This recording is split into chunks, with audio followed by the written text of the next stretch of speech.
La foi chrétienne repose sur des faits historiques, sur une incarnation. Elle ne se base pas sur la poésie et la politique. C'est de grandes sources de la religion. Elle se base sur la connaissance.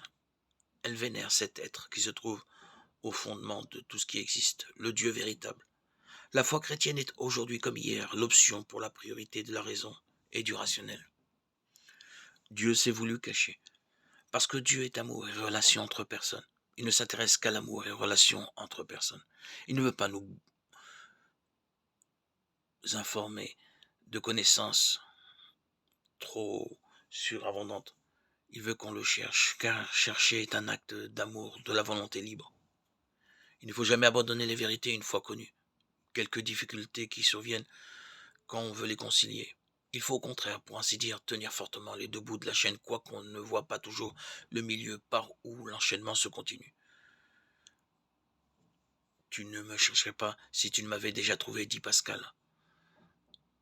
En réalité, la raison de croire et les preuves de l'existence de Jésus comme étant son Fils sont absolument réelles, fortes et nombreuses, mais ne sont pas immédiates ni évidentes. Elles doivent être découvertes par une vraie recherche, avec bonne volonté et sans a priori.